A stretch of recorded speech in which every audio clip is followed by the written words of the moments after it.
Ed, could you? Well, the accent in mind at the time was to try and sound like a Russian who lived in London, like the owner of the Chelsea Football Club, Roman Abramovich. So that was the accent I was focused on. Ade, a lot of your story obviously is about your wife, Kate, and she also writes a chapter in your book. But in your introduction, you write and you say, I serve you and, quote, our cause and our values daily.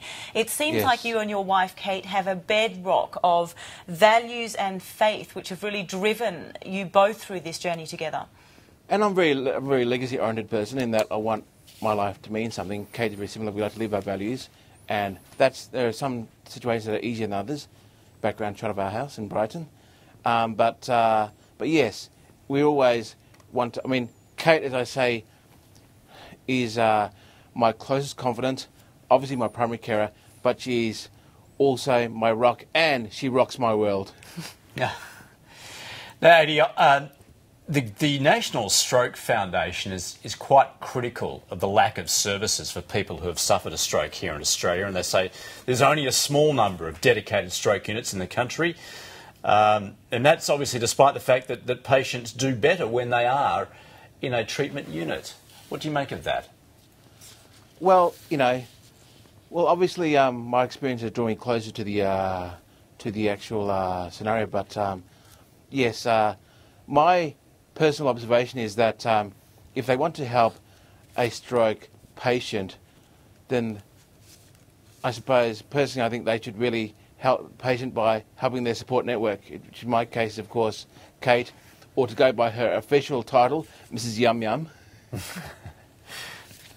Ade, you've said that you think the society needs to be a bit more aware of this, look closer to this, basically not be complacent. We tend to think of stroke as something that can hit older people, but we both have experiences of people who are really quite young who have been subjected to that. How do you become more aware, apart from those areas we spoke about of looking for those symptoms? What else can we do? Well, I think the key is to take full responsibility for our own health.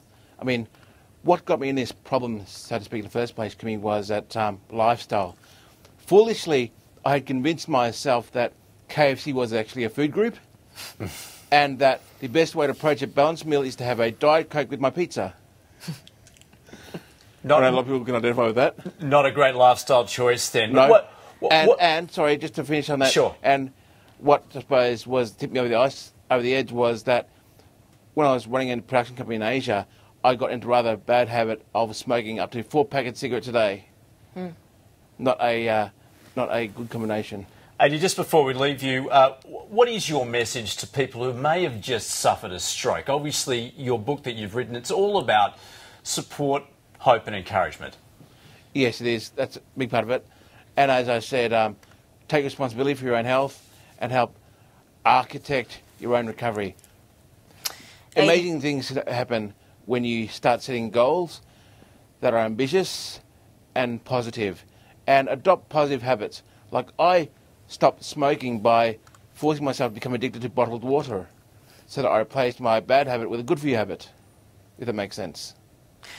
Ade Djajamihardja, thank you so much for joining us tonight from Melbourne and making all the trip there today. We so appreciate it. Thank you. Thank you very much for having me on. I hope I've made a difference in some way. Indeed.